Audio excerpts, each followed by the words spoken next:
भले ही गलत जप रहा है, लेकिन उसके हृदय में तो मैं ही हूं ना। और एक बात बताऊं लक्ष्मी जी आपको, बोले क्या?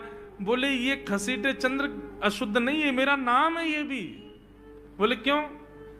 बोले जब हम छोटे थे तो बाल लीला कर रहे थे ब्रज में, यशोदा मैया खूब नहलाती धुलाती और बढ़िया सुंदर श्रृंगार करती, लेकिन हम पूरे नंद भवन में घुटमुन चल चल के कभी नीचे लुढ़क करके कभी ऊपर गिर के सब माला तोड़ लेते, अस्त व्यस्त वस्त्र कर लेते, घुंघराले केशों की ऐसे भुज्जा बना लेते, ऐसा रूप बना लेते।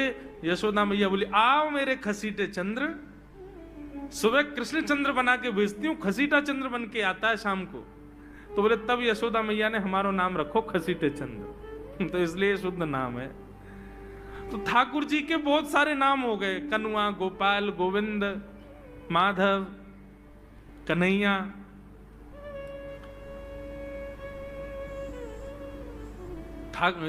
यशोदा जी का प्रिय नाम है कन्हैया।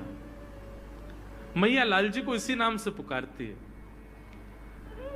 ठाकुर जी अब धीरे धीरे 3.5 वर्ष के हो गए, और जैसे ही 3.5 वर्ष के भय महाराज, मानो जैसे उनके शरीर में स्प्रिंग एक्टिवेट हो गई हो।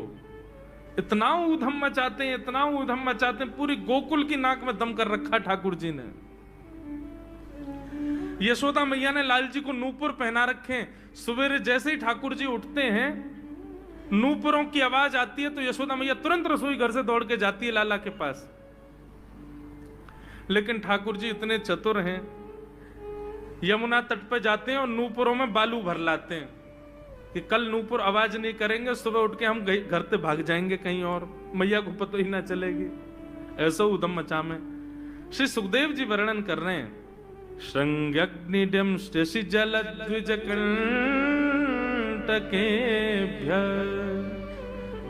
क्रीड़ा परावति चलौ स्वसुतौ निषेधुम् गुह्यानि कर्तुमपि यत्र न तज्जनयो गुह्यान् सेकात आपतुरलं मनसो नवस्थान्। सुखदेव जी वर्णन कर रहे हैं, राजन अब ठाकुर जी वो लीला कर रहे हैं जिस लीला पर देवताओं को भी विश्वास नहीं हो रहा है। ऐसी लीला ठाकुर जी कर रहे हैं कि किसी को भरोसा ही नहीं हो रहा कि जगत नियंता जगदाधार ये कर सकता है। बोले ठाकुर जी क्या करते हैं? बोले ये मत पूछो क्या करते हैं।